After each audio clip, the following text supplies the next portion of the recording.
এটা দৃশ্য চাওক আপোনালোকে এই দৃশ্যটো মই দৰ্শকসকলক এই কাৰণে ক'ব বিচাৰো যে জুনাই দৃশ্য এই মহিলাগৰাকী যে দেখিছে আপোনালোকে এইটো তেওঁলোকৰ শ্ব'ৰুম এই যে শ্ব'ৰুমটো দেখিছে বৰুৱা এইটো টিভিএছৰ ডিলাৰ ভুৱন পেগুৱে উন্মোচন কৰিছে মই আপোনালোকক দেখুৱাইছোঁ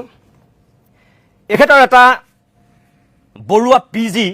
আছে 3 মহলীয়া এখন ডিলাৰ এই ব্যক্তিজনৰ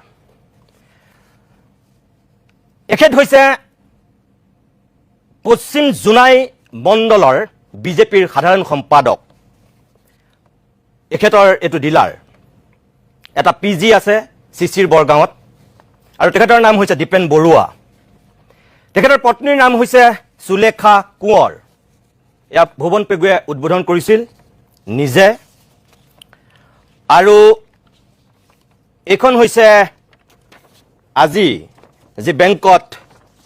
এই যে একাউণ্টৰ যোগেদি পইচা পাইছে সেইসকল মানুহৰ তালিকা আৰু এই তালিকাখনত এই যে আপোনালোকে দেখিছে এই নামটো 1205 181008361061068 সুলেখা কোঁৱৰ চিমেণ্ট চাপৰি এয়া হৈছে এই দীপেন বৰুৱাৰ পত্নী এটা ঘৰ আছে তেখেতসকলৰ ঘৰটো যদি আপুনি চাই দেখিব ৰাজপ্ৰসাদ এটা মোটামুটি দুমহলীয়া যিটো বিশাল অট্টালিকা যিটো ঘৰ ভাবিব নোৱাৰা এইজনে সেইজন দীপেন বৰুৱা পশ্চিম জোনাই মণ্ডলৰ তেওঁ সম্পাদক তেওঁ ডিলাৰ আছে তেওঁ পিজি আছে 3 মহলীয়া আৰু তেখেত এজন প্ৰতিষ্ঠিত ব্যৱসায়ী ডাঙৰ ব্যৱসায়ী তেখেতক জোনাইত সকলোৱে চিনি পায় চিমেণ্ট চাপৰিত সকলোৱে চিনি পায় কিন্তু এই সুলেখা কোঁৱৰেও অৰুণোদয় আঁচনিৰ ধন পাইছে প্ৰিয়ংকাই কৈছে নাই পোৱা আৰু মই কৈছোঁ পাইছে এয়া মই তথ্য সহকাৰে দেখুৱাই দিছোঁ জোনাই বিজেপিৰ পশ্চিম জোনাই মণ্ডলৰ সম্পাদক দীপেন বৰুৱাৰ আৰু তাৰ উপৰিও আৰু মোৰ হাতত কিছু ডকুমেণ্টছ আছে মই ইমানখিনি এতিয়া দেখুৱাৰ কোনো প্ৰয়োজন বোধ কৰা নাই এইটোৱে সেইটো ঘৰ তেখেতৰ ঘৰ বনাই থকাৰ সময়ত এতিয়া এই ঘৰটো হৈ গ'ল এই দুমহলীয়া যিটো অট্টালিকা দেখিছে মই আকৌ কৈছোঁ যে তেখেতৰ লগত কোনো ব্যক্তিগত মোৰ একো শত্ৰুতা নাই আক্ৰোশ নাই মই তেখেতক জীৱনত লগো পোৱা নাই চিনিও নাপাওঁ আমাৰ আজিৰ অনুষ্ঠান অভিমত আজিৰ অভিমতত আমি ৰাজ্যখনৰ হিতাধিকাৰীক লৈ শেহতীয়াকৈ আজিৰ দিনটোত যি এক প্ৰকাৰ অভিলেখ সৃষ্টি হৈছে সেই সন্দৰ্ভতেই কিছু কথা পাতিব বিচাৰিছোঁ এই কাৰণেই মই অভিলেখ বুলি কৈছোঁ যে অসমৰ মাননীয় মুখ্যমন্ত্ৰী হিমন্ত বিশ্ব শৰ্মা ডাঙৰীয়াই নিজেই কোৱা মতে যে এতিয়ালৈকে ৰাজ্য চৰকাৰে হিতাধিকাৰীক লৈ যিমানবিলাক আঁচনি গ্ৰহণ কৰিছে এইখনেই অসমৰ ইতিহাসত সৰ্ববৃহৎ অভিলেখ সৃষ্টিকাৰী আঁচনি যিটো দিনত ৩,৮০০ কোটি টকা এটা দিনত যিসকল হিতাধিকাৰী তেওঁলোকে লাভ কৰিছে স্বাভাৱিকতেই সঁচাকৈয়ে মুখ্যমন্ত্ৰীয়ে কোৱাৰ দৰে ইয়াৰ পূৰ্বেও আমি এটা দিনত ইমানখিনি টকা জনসাধাৰণৰ হাতত কোনো চৰকাৰে অৰ্পণ কৰাৰ আমি নজিৰ দেখা নাছিলোঁ স্বাভাৱিকতেই সেইফালৰ পৰা আজিৰ দিনটোত এক অভিলেখ সৃষ্টি কৰা দিন হয় অসমৰ সামাজিক ক্ষেত্ৰৰ কাৰণে এটা গুৰুত্বপূৰ্ণ দিন আৰু এই অৰুণোদয় যিখন আঁচনিক লৈ এই দিনটোৰ সূচনা হ'ল এই অৰুণোদয় আঁচনিখনক লৈও ভিন্ন মত আছে একাংশই এই আঁচনিখনৰ পূৰ্ণ সমৰ্থন কৰে আৰু আন একাংশই আকৌ সমালোচনাও কৰে আনকি এই হিতাধিকাৰীক লৈ ৰাজপথত যেতিয়া অসমীয়া যুৱতী মহিলা ওলাই আহিবলগীয়া হৈছে বা ৰাজনৈতিকভাৱে তেওঁলোকে কোনোবা ৰাজনৈতিক দলৰ লগত যেতিয়া নাচিবলগীয়া পৰিৱেশৰ সূচনা হৈছে বহুতে আকৌ সামাজিক মাধ্যমতেই হওক বা বিভিন্ন মাধ্যমতেই হওক তেওঁলোকে সমালোচনাও কৰিছে কিন্তু আন একাংশই কৈছে একো হোৱা নাই ইয়াত ঠিকেই আছে এই বিষয়টোক লৈ আজিৰ অভিমতত আমি অকণমান কথা পাতিম ৰাজ্যখনৰ 3টা ক্ষেত্ৰৰ 3গৰাকী বিশিষ্ট ব্যক্তিক আমি অতিথি কৰিছোঁ আৰু তেওঁলোকৰ লগত 2টা ৰাজনৈতিক দলৰ 2গৰাকী মুখপাত্ৰও থাকিব মই প্ৰথমতে আপোনালোকক চিনাকি কৰি দিছোঁ আমাৰ লগত নতুন দিল্লীৰ পৰা পোনপটীয়াকৈ থাকিব আমাৰ প্ৰেছ ক্লাব অফ ইণ্ডিয়াৰ যিগৰাকী সভাপতি অসমৰে এগৰাকী সুসন্তান সৌসিদিনাখন প্ৰেছ ক্লাব অফ ইণ্ডিয়াৰ এই গুৰু দায়িত্ব বহন কৰিছিল অসমৰ জীয়ৰী সংগীতা বৰুৱা পিছাৰ্টীয়ে মই সংগীতা বৰুৱা পিছাৰ্টী বাইদেউক অনুষ্ঠানলৈ স্বাগতম জনাইছোঁ তেজপুৰৰ পৰা থাকিব এগৰাকী বিশিষ্ট শিক্ষাবিদ অৱসৰপ্ৰাপ্ত অধ্যাপক সাহিত্যিক পূৰ্ণেশ্বৰ নাথ ছাৰ মই আপোনাকো অনুষ্ঠানলৈ স্বাগতম জনাইছোঁ ষ্টুডিঅ'ত আছে সামাজিক পৰ্যবেক্ষক কেশৱ গগৈ ডাঙৰীয়াকো মই স্বাগতম জনাইছোঁ আৰু ভাৰতীয় জনতা পাৰ্টিৰ মুখপাত্ৰ প্ৰিয়ংকা তামুলীকো মই অনুষ্ঠানলৈ স্বাগতম জনাইছোঁ আৰু কংগ্ৰেছৰ মুখপাত্ৰ হিচাপে থাকিব বিদিশা নেওগ দুয়োটা প্ৰধান ৰাজনৈতিক দলৰ দুগৰাকী মুখপাত্ৰ আৰু দুয়োগৰাকীয়েই মহিলা মুখপাত্ৰ তেওঁলোকৰো আমি বক্তব্যখিনি জানিম মই প্ৰতিদিন টাইমৰ দৰ্শকসকলক আৰম্ভণিতে কওঁ যে যিসকল আপোনালোক এই আঁচনিখনৰ সন্দৰ্ভত জ্ঞাত ইতিমধ্যেই আপোনালোকে সকলোখিনি কথা জানে আজিৰ দিনটোত এটা বিশেষ মুহূৰ্তত মাননীয় মুখ্যমন্ত্ৰী হিমন্ত বিশ্ব শৰ্মাই গুৱাহাটীৰ জ্যোতি বিষ্ণু প্ৰেক্ষাগৃহত আনুষ্ঠানিকভাৱে আজিৰ এই আঁচনিখনত একেলগতে এই ৩,৮০০ কোটি টকাৰ যি মহিলাসকলৰ বেংক একাউণ্টত সোমোৱাৰ প্ৰক্ৰিয়া সেই প্ৰক্ৰিয়াটোৰ শুভ উদ্বোধন কৰিছিল আৰু তাৰপিছত ভাৰ্চুৱেলি অসমৰ বিভিন্ন প্ৰান্তৰ পৰা আমাৰ অৰুণোদয় আঁচনিখনৰ লগত জড়িত হোৱা সেই মহিলাসকলক উদ্দেশ্যে তেখেতে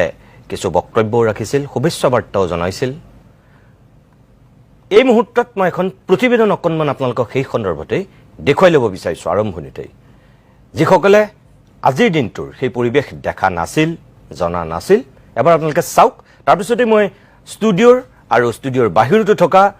বিশিষ্ট ব্যক্তিসকলৰ কাষলৈ পোনে পোনে উভতি আহিম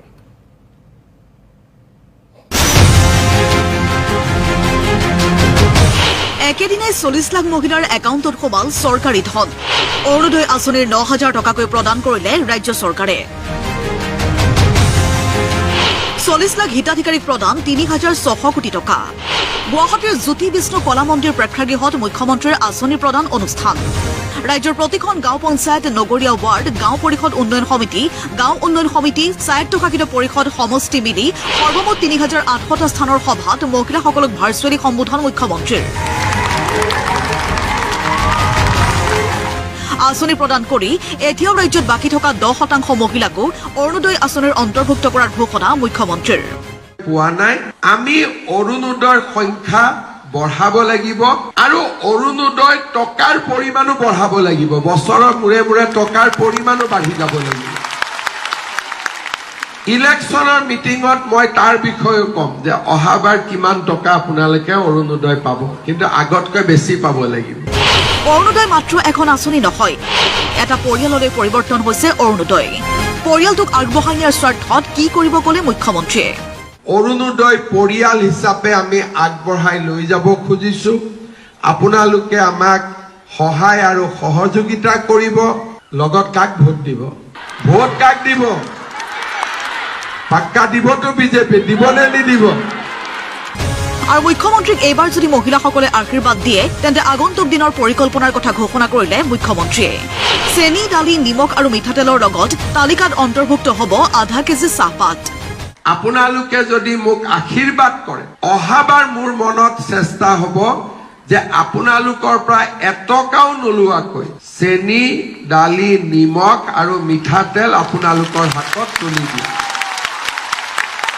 ভাল হ'বনে বেয়া হ'ব সঁচাই ভাল হ'ব তাৰ লগতে অলপ পিছলৈকে মই আপোনালোকক আধা কেজি চাহপাতো তুলি দিব খোজো কিন্তু অলপ পিছলৈকে সোনকালে নহয় অসমৰ ইতিহাসত এনেধৰণৰ বৃহৎ পুঁজি একেদিনে হস্তান্তৰ হোৱাৰ নজিৰ নাছিল বুলি উল্লেখ কৰি মুখ্যমন্ত্ৰীৰ মন্তব্য অৰুণোদয় হিতাধিকাৰীসকলৰ বেংক একাউণ্টলৈকে আজি আমি 9,000 টকাকৈ হস্তান্তৰ কৰোঁ সৰ্বমুঠ 3,600 কোটি টকা আই মাতৃসকলৰ বেংক একাউণ্টলৈকে ইতিমধ্যে হস্তান্তৰিত হ'ল অসমৰ ইতিহাসত ইমান ডাঙৰ পুঁজি একেদিনাই একেলগে হস্তান্তৰ হোৱাৰ ইয়াৰ আগতে কেতিয়াও নজিৰ নাছিলে ভৱিষ্যতে কেনেকৈ কি নজিৰ স্থাপন হ'ব মই নাজানো আজিৰ দিনটো আমাৰ সকলোৰে বাবে এটা আনন্দৰ দিন গৌৰৱৰ দিন নিজৰ মাতৃগৰাকীক সেৱা কৰিবলৈ পোৱাটো এজন পুত্ৰৰ বাবে জীৱনৰ আটাইতকৈ ডাঙৰ ক'ব গ'লে পুণ্যৰ কাম আজি সেই পুণ্যৰ কাম অকণমান হ'লেও কৰিবলৈ পাই মই নিজকে গৌৰৱান্বিত অনুভৱ কৰিছোঁ ধন লাভ কৰি উৎফুল্লিত মহিলাসকল অৰুণোদয় আঁচনিৰ ধনে কিঞ্চিত হ'লেও পৰিয়ালটোক সকাহ দিয়াৰ কথা উল্লেখ মহিলাসকলৰ ল'ৰা ছোৱালীক ধৰি লওক দেউতাকক খুজিব লগা নহয় মই নিজে দিব লগা পাৰিছোঁ টিউশ্যন ফিজেই হওক স্কুল ফিজেই হওক কলেজত অহা যোৱা ভাড়াই হওক গোটেইখিনি দিব পাৰিছোঁ আৰু সেইকাৰণে ধন্যবাদ দিছোঁ এই ৯,০০০ টকাৰে মানে দোকান এখন আগতে পাওঁতে মই দোকান এখন আৰম্ভ কৰিছিলোঁ গেলামাল দোকান এই ৯,০০০ টকাৰেও মানে গেলামাল দোকানত মানে বস্তু ভৰাম বুলি ভাবি আছোঁ এইদৰে ৰাজ্যৰ 40 লাখ অৰুণোদয় হিতাধিকাৰী মহিলাই লাভ কৰিলে আঁচনিৰ ধন বহাগ বিহুৰ পূৰ্বে তথা নিৰ্বাচনৰ প্ৰাক্ষণত চৰকাৰে একেদিনাই প্ৰদান কৰিলে এই বৃহৎ পুঁজিৰ আঁচনি ভিডিঅ' জাৰ্নেলিষ্ট অৱনী বেজবৰুৱাৰ সহযোগত অনুপ জ্যোতিনাথৰ ৰিপৰ্ট প্ৰতিদিন টাইম সেয়া আছিল এই আঁচনিখনক লৈ প্ৰস্তুত কৰা আমাৰ এখন প্ৰতিবেদন মই পোনে পোনে নতুন দিল্লীলৈ যাব বিচাৰিছোঁ সংগীতা বৰুৱা বাইদেউ আপুনি যদি মোৰ কথা শুনিছে মই প্ৰথম আপোনাৰ পৰাই কিছু বক্তব্য ল'ব বিচাৰিছোঁ আপুনি এগৰাকী অসমৰ সুসন্তান এগৰাকী সম্ভ্ৰান্ত আপুনি মহিলা প্ৰেছ ক্লাব অফ ইণ্ডিয়াৰ আপুনি সভাপতিৰ গুৰুদায়িত্ব বহন কৰা এগৰাকী জ্যেষ্ঠ সাংবাদিক ৰাজ্যখনৰে নহয় গোটেই আমাৰ দেশখনৰে এগৰাকী আপুনি জ্যেষ্ঠ সাংবাদিক অসমৰ সামাজিক জীৱনৰ লগত আপুনি প্ৰত্যক্ষভাৱে দূৰৰ পৰাই জড়িত আৰু ওচৰৰ পৰাও জড়িত এই যে যিখন আঁচনিৰ সন্দৰ্ভত আজি আমি কথা পাতিব বিচাৰিছোঁ অসমত দুটা মত আছে এই আঁচনিখনক লৈ একাংশই পূৰ্ণ সমৰ্থন কৰে আৰু একাংশই কৈছে যে হিতাধিকাৰী সৃষ্টিৰ নামত ভোটাধিকাৰহে সৃষ্টি কৰা হৈছে এইবিলাক নিৰ্বাচন জয়ী হ'বৰ কাৰণেহে চৰকাৰে অকল তেনেকুৱা কিছু আঁচনি লৈছে নাগৰিক হৈ জীয়াই থকাতকৈ ভোটাৰ হিচাপে জীয়াই ৰাখিব বিচাৰিছে আমাৰ অসমৰ মহিলাসকলক আপোনাৰ দৃষ্টিভংগী এই ক্ষেত্ৰত কেনেকুৱা আপুনি কোনটো সঁচা কোনটো মিছা বুলি ভাবে হয় নমস্কাৰ মই এটা কথা ক'ব বিচাৰিম যে আমিতো সাংবাদিকহে আমি কোনো পলিটিকেল পাৰ্টিৰ না অপোজ কৰোঁ না ছাপোৰ্ট কৰোঁ আমি সময়টোক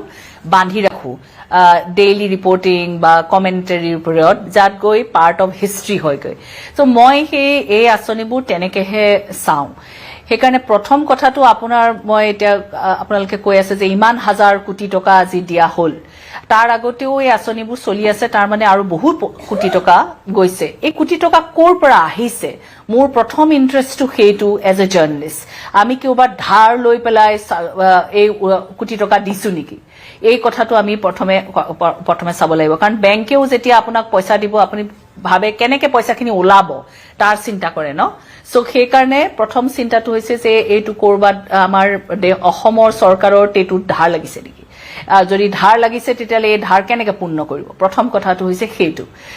কাৰণ এইবোৰ ৱেলফেয়াৰ স্কিম হয় হিতাধিকাৰী মানে এখন ৱেলফেয়াৰ স্কিমৰ বেনিফিচিয়াৰী পলিটিক্স আহি গৈছে অসমতো আৰু ভাৰতৰ চবৰ জেগাত আহিছে কিন্তু ৱেলফেয়াৰৰ ষ্টেটবোৰ যেতিয়া আপুনি দেখে কানাডা বা এনেকুৱা ধৰণৰ এইবোৰ বিগাৰ এক্সাম্পল সেইবোৰত যদি আপুনি দেখে যে ৱেলফেয়াৰ ষ্টেটৰ বস্তুটো এটা কমি আহিছে ক্ৰমাতে মানে তাৰ মানে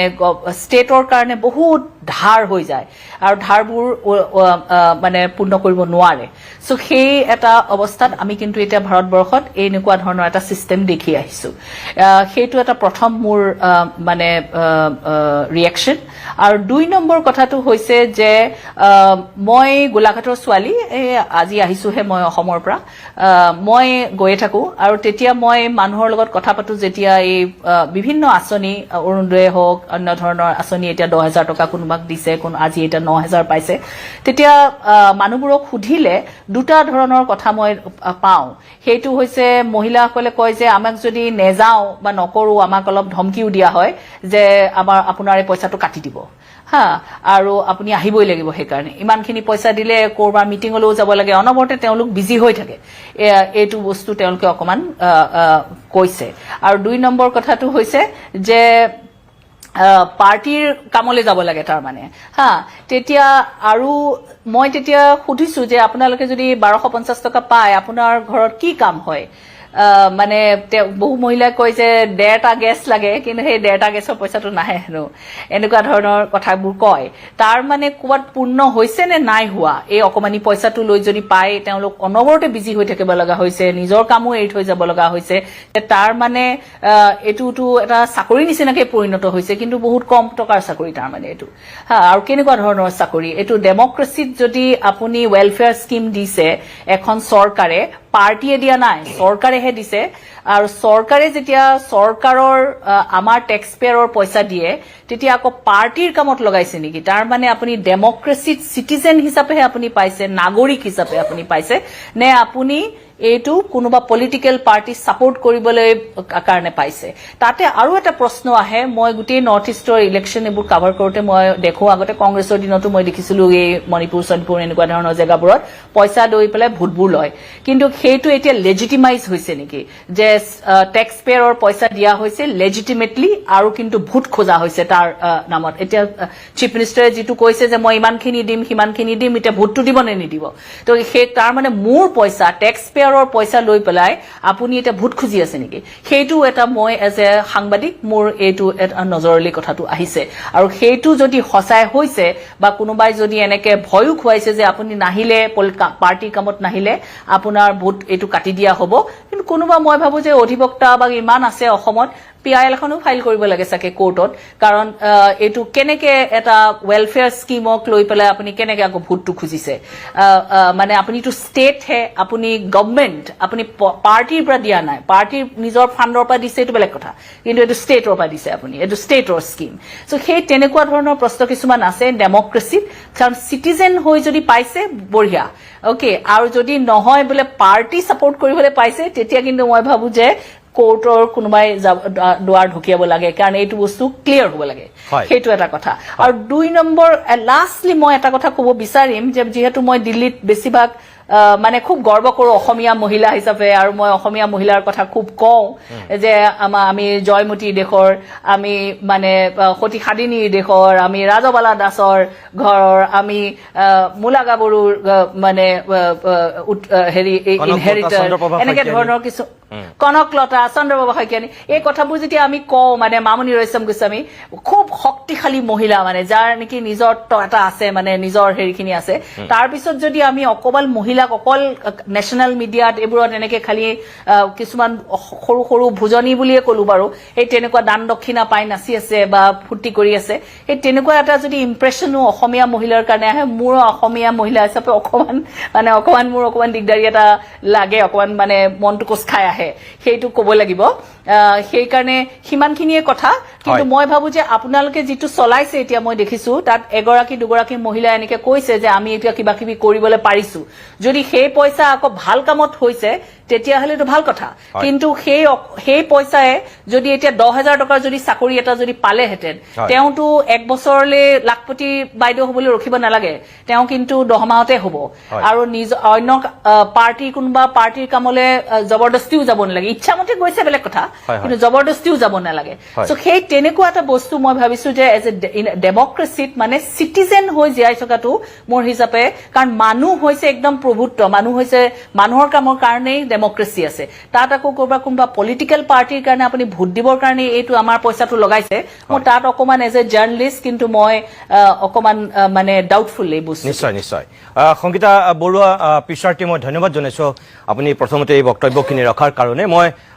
আকৌ পৰৱৰ্তী সময়ত আপোনাৰ কাষলৈ যাম আপুনি অকণমান ৰ'ব লাগিব প্ৰিয় দৰ্শক মই অকণমান বাণিজ্যিক বিৰতি লৈ ল'ম তাৰপিছতে বাকীসকল অতিথিৰ কাষলৈ পৰ্যায়ক্ৰমে আমি উভতি আহিম মই প্ৰিয়ংকা আৰু বিদিশাক ধন্যবাদ জনাইছো কিন্তু শেষত মই এটা কথা ক'ম প্ৰিয়ংকাক এইমাত্ৰ যে মই সুধিছিলোঁ কেশৱ গগৈয়ে যে এইমাত্ৰ কৈছিল যে নাপাবলগীয়া মানুহে পাইছে নেকি বাৰু প্ৰিয়ংকাই কৈছে নাই তেনেকুৱা হোৱা নাই কিন্তু প্ৰিয় দৰ্শকসকল মই শেষত এটা দৃশ্য আপোনালোকক দেখুৱাব বিচাৰোঁ এতিয়া অৰুণোদয় আঁচনি একাংশ নাপাবলগীয়া মানুহে পাইছে যদিও বিজেপিয়ে অস্বীকাৰ কৰিছে কংগ্ৰেছৰ দিনতো কেতিয়াবা তেনেকুৱা হয় কংগ্ৰেছে অস্বীকাৰ কৰে আজি বিজেপিৰ দিনত হৈছে বিজেপিয়েও অস্বীকাৰ কৰিছে প্ৰিয়ংকা আপোনাক মই এটা কথা দেখুৱাওঁ আৰু দৰ্শকসকলকো দেখুৱাওঁ এটা দৃশ্য চাওক আপোনালোকে এই দৃশ্যটো মই দৰ্শকসকলক এইকাৰণে ক'ব বিচাৰোঁ যে জোনাই দৃশ্য এই মহিলাগৰাকী যে দেখিছে আপোনালোকে এইটো তেওঁলোকৰ শ্ব'ৰুম এই যে শ্ব'ৰুমটো দেখিছে বৰুৱা এইটো TVSৰ ডিলাৰ ভুৱন পেগুৱে উন্মোচন কৰিছে মই আপোনালোকক দেখুৱাইছোঁ এখেতৰ এটা বৰুৱা PG আছে 3 মহলীয়া এখন ডিলাৰ এই ব্যক্তিজনৰ এখেত হৈছে পশ্চিম জোনাই মণ্ডলৰ বিজেপিৰ সাধাৰণ সম্পাদক এখেতৰ এইটো ডিলাৰ এটা PG আছে চিচিৰ বৰগাঁৱত আৰু তেখেতৰ নাম হৈছে দীপেন বৰুৱা তেখেতৰ পত্নীৰ নাম হৈছে সুলেখা কোঁৱৰ এয়া ভুৱন পেগুৱে উদ্বোধন কৰিছিল নিজে আৰু এইখন হৈছে আজি যি বেংকত এই যে একাউণ্টৰ যোগেদি পইচা পাইছে সেইসকল মানুহৰ তালিকা আৰু এই তালিকাখনত এই যে আপোনালোকে দেখিছে এই নামটো 1205 181008361061068 সুলেখা কোঁৱৰ চিমেণ্ট চাপৰি এয়া হৈছে এই দীপেন বৰুৱাৰ পত্নী এটা ঘৰ আছে তেখেতসকলৰ ঘৰটো যদি আপুনি চাই দেখিব ৰাজপ্ৰসাদ এটা মোটামুটি দুমহলীয়া যিটো বিশাল অট্টালিকা যিটো ঘৰ ভাবিব নোৱাৰা এইজনে সেইজন দীপেন বৰুৱা পশ্চিম জোনাই মণ্ডলৰ তেওঁ সম্পাদক তেওঁ ডিলাৰ আছে তেওঁ PG আছে 3 মহলীয়া আৰু তেখেত এজন প্ৰতিষ্ঠিত ব্যৱসায়ী ডাঙৰ ব্যৱসায়ী তেখেতক জোনাইত সকলোৱে চিনি পায় চিমেণ্ট চাপৰিত সকলোৱে চিনি পায় কিন্তু এই সুলেখা কোঁৱৰেও অৰুণোদয় আঁচনিৰ ধন পাইছে প্ৰিয়ংকাই কৈছে নাই পোৱা আৰু মই কৈছো পাইছে এয়া মই তথ্য সহকাৰে দেখুৱাই দিছোঁ জোনাই বিজেপিৰ পশ্চিম জোনাই মণ্ডলৰ সম্পাদক দীপেন বৰুৱাৰ আৰু তাৰ উপৰি আৰু মোৰ হাতত কিছু ডকুমেণ্টছ আছে মই ইমানখিনি এতিয়া দেখুৱাৰ কোনো প্ৰয়োজন বোধ কৰা নাই এইটোৱে সেইটো ঘৰ তেখেতৰ ঘৰ বনাই থকাৰ সময়ত এতিয়া এই ঘৰটো হৈ গ'ল এই দুমহলীয়া যিটো অট্টালিকা দেখিছে মই আকৌ কৈছোঁ যে তেখেতৰ লগত কোনো ব্যক্তিগত মোৰ একো শত্ৰুতা নাই আক্ৰোশ নাই মই তেখেতক জীৱনত লগো পোৱা নাই চিনিও নাপাওঁ কিন্তু সাংবাদিক হিচাপে কিছুমান খবৰ আমাৰ হাততো থাকে আৰু সেইকাৰণে মই শেষত প্ৰিয়ংকাক সুধিছিলোঁ কেশৱ গগৈ কথাৰ আঁত ধৰি কেশৱ গগৈ কৈছে নাপাবলগীয়া বহুত মানুহে অৰুণোদয় ধন পাইছে সঁচাকৈ বিজেপিৰ মানুহ হোৱাৰ কাৰণে বিজেপিৰ মণ্ডলৰ সাধাৰণ সম্পাদক হৈ যদি তেওঁ পত্নীক এনেকুৱা যদি অৰ্থনৈতিকভাৱে সচ্ছল হোৱা মানুহ হৈ যদি আজি অৰুণোদয় ধন পাইছে তেনেহ'লে সেয়া অন্যায় সেয়া বিজেপিয়ে ক'ৰবাত কাৰোবাক ঠগিছে যোগ্যজনক বঞ্চিত কৰিছে এইটো 40 লাখ মহিলাক দিয়া হৈছে এটা নাম উঠাই আমি টক শট কলে নহব 40 লাখ গৰাকী মহিলা আপুনি আজি গাঁৱৰ মহিলা গৰাকী কথাখিনি কেনে উঠালে সেইখিনি তো মই স্বীকাৰ কৰিছো ন গাঁৱৰ মহিলা গৰাকীৰ ওপৰত একেবাৰে ফোকাস নাই ফোকাস আছে কোট যদি চাওক তথ্যটো সত্য নে নাই হেতু মই একেবাৰে নাজানো এটো তথ্য যোনটো আপুনি দেখুৱাই আছে হেতু সত্যতাটো মই ইয়াতে আজি একেবাৰে নাজানো কিন্তু আপোনাকে 40 লাখ মহিলা হেই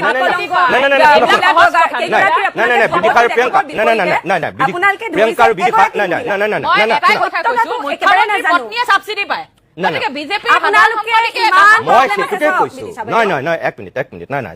এইটো প্ৰিয়ংকা যদিও কথাটো কৈছে মই আৰম্ভণিতে কৈছো ন সকলো মহিলাক সন্মান কৰি পেলাই মই কথাটো কৈছো কিন্তু মই কৈছো যে আপুনি কৈছে যে নাই কোনেও পোৱা নাই ইয়াত নাই পোৱা বুলি আপুনি কৈছে মই কৈছো যে কোনোবাই পাইছে 40 লাখৰ ভিতৰত আপুনি উদাহৰণ এজনৰ ধৰিছে আৰু হেতুৰ সত্যতাটো আজি আমি নাজানো হেতু সত্য হয় না নাই মই এইটো কথা কৈছো যে যদি কিবা ভুল হৈছে তেতিয়া 110% কৰ্তন হ'ব কৰ্তন হ'ব নিশ্চিতভাৱে কৰ্তন হ'ব নাই বিদিশা সাবসিডি পায় দাদা আমিও বাইদেউ আপোনালোকৰ কংগ্ৰেছ চৰকাৰৰ দিনত কেলেংকাৰী মাতে সিমান দূৰলৈ আৰু মই মোৰ কথাটো হ'ল হেতু কাৰণে মই ৰকিবুল হুছেইন নগৰীয়াহঁতৰ প্ৰপাৰ্টি সম্পত্তি কথা ইয়াত জানো আপোনালোকে ৰাজনীতিলৈ নাযাব মই প্ৰিয়দৰ্শক অনুষ্ঠানটো শেষ কৰিব বিচাৰিছো মই অভিমতৰ পৰা বিদায় ল'ব বিচাৰিছো মই দুখিত মই বিদিশা আৰু প্ৰিয়ংকাক মই ইয়াত যুদ্ধ কৰিবলৈ নিদিম বিদিশা আৰু প্ৰিয়ংকাক মই যুদ্ধ কৰিবলৈ নিদিম প্লিজ মই প্ৰিয়দৰ্শক মই আপোনালোকক এইটোহে কৈছো যে আমি বিচাৰো যে সঁচাকৈ সকলোখিনি যোগ্য মানুহেই পাওক অযোগ্য কোনেও পাব নালাগে ইমান আন্তৰিকতাৰে মহিলাৰ স্বাৱলম্বীৰ কাৰণে যদি কাম কৰা হৈছে প্ৰিয়ংকাই কৈছে শেষত যে অকল এটা উদাহৰণ দেখুৱাইছোঁ, বিহ বিহেই অমৃত অমৃতেই, এক টৌ অমৃতত যদি এক টোপাল বিষ দিয়া যায়, অমৃতখিনি কিন্তু বিষ হৈ যায়। মাত্ৰ এক চিকুট বিহৰ প্ৰয়োজন সেই অমৃতখিনি বিষ কৰিবৰ কাৰণে। আৰু এক টৌ বিহত যদি এক টোপাল অমৃত দিয়া যায়, বিষখিনি কিন্তু অমৃত হৈ নাযায়। আপোনালোক সকলোৱে জানে সেই কথাটো। কুকুৰে মানুহক কামোৰে সেইটো নিউজ নহয়, কিন্তু কুকুৰটোক যদি ওলোটাই মানুহে কামুৰি দিয়ে সেইটো কিন্তু ব্ৰেকিং নিউজেই হ'ব। আজিৰ দিনটোত এইটো মাত্ৰ এটা উদাহৰণ মই আপোনালোকক দিছোঁ। দৰকাৰ হ'লে এনেকুৱা অজস্ৰ উদাহৰণ দিব পৰাকৈ সততা আৰু মোৰ সাহস আছে। মই বিচাৰোঁ যিখিনি আন্তৰিকতাৰে সদিচ্ছাৰে কাম কৰিছে সেইখিনি সঁচা হওক। যোগ্য এজনো অযোগ্য মানুহে পাব নালাগে। কিয় পাব? কিয় পাব? এয়া কোনো বিজেপিৰ পইচা নহয়, এয়া কোনো কংগ্ৰেছৰ পইচা নহয়, এয়া অসমৰ প্ৰত্যেকজন খাটি খোৱা মানুহৰ পইচা, এয়া আমাৰ টেক্সৰ পইচা। ইয়াত আমাৰ কোৱাৰ নৈতিকতা আছে, আমাৰ সাহস আছে। আমি কমেই আজি গৌৰৱ গগৈ ক'ব নোৱাৰে মোক এইখিনি কাৰণে মোৰ কৃতিত্ব, হিমন্ত বিশ্ব শৰ্মাই ক'ব নোৱাৰে এইখিনি মোৰ কৃতিত্ব বুলি। এয়া কোনো কংগ্ৰেছৰ পইচা নহয়, এয়া কোনো বিজেপিৰ পইচা নহয়, এয়া অসমৰ জনতাৰ পইচা, আমাৰ পইচা। এজনো অযোগ্য মানুহে পাব নোৱাৰিব। আমাৰ কথা হ'ল সিমানেই। বাকী বিচাৰ আপোনালোকে কৰিব। আজিৰ অভিমত ইমানতে সামৰিছোঁ। নমস্কাৰ। মোক যদি কোনোবাই, মই যদি ৰজাঘৰীয়াক প্ৰশ্ন কৰোঁতে মোক যদি কোনোবাই সোধে তোমাৰ নাম কি, আৰু কোনোবাই যদি মোক সোধে যে তোমাৰ মানে যাৰ কাৰণে তুমি চাকৰি কৰিছা তোমাৰ এমপ্লয়াৰক মই ফোন কৰি তোমাৰ চাকৰি খাই দিম, মই তেতিয়া তেওঁক তথাপিও মই কিন্তু প্ৰশ্ন নুসোধাকৈ মই ঘূৰি নাহোঁ।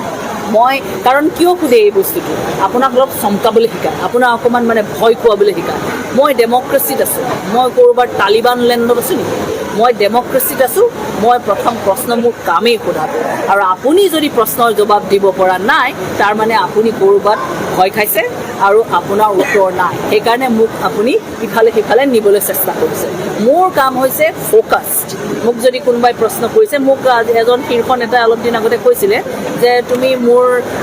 মানে বেয়া লেখা এইবোৰ মানে নেলেখিবা, প্ৰশ্ন নকৰা এইবোৰ নেলেখিবা। মই কোনটো ষ্টৰীত দিগদাৰ হয়, পলাবলৈ ওলাওঁতে মই ধৰিছোঁৱে, মই নহয় মোক কৈ হৈ যাব লাগিব, এনেকৈ এৰি থৈ যাব নোৱাৰে। কাৰণ সেই ভয় কৰি পলাব পাৰিব লাগিব। পলোৱাজনেই জানিব তেওঁ ক'ৰবাত গৰ্বৰ কৰিছে। আপোনালোকক যদি এনেকৈ কোনোবাই প্ৰশ্ন কৰিছে তাৰ মানে তেওঁৰ ওচৰত আপোনাক কৈ বিভ্ৰান্তিত পেলাব খুজিছে। আপোনালোকে বিভ্ৰান্তিত নপৰিব, আপোনালোকে গোটেই সোপাই মিলি ধৰিব বোলে নহয় আমি যিটো প্ৰশ্ন সুধিছোঁ তাৰ জবাব দিওঁ। কাৰণ আপুনি জনপ্ৰতিনিধি, আমাৰ কাম হৈছে আমি জাৰ্নেলিষ্ট হিচাপে খুজিছোঁ। মোৰ কোনো মানে আপোনাৰ লগত পাৰ্চনেল মোৰ কোনো এনমিটি নাই, আমাৰ কাৰো নাই। জাৰ্নেলিষ্টৰ পাৰ্চনেল কেন বা সংঘাত এনমিটি আছে জানো কাৰোবাৰ? নাই নহয়। আমাক কামৰ কাৰণেহে সুধিছোঁ। আমি কিয় এই প্ৰশ্নবোৰ সুধিছোঁ? আমি মানুহৰ কাৰণেহে সুধিছোঁ। সেইকাৰণে মানুহৰ জনগণৰ ছাপোৰ্টটো জাৰ্নেলিজমত থাকিবই লাগিব, আৰু যদি অসমত নেথাকে তেতিয়াহ'লে জাৰ্নেলিজম নহয়।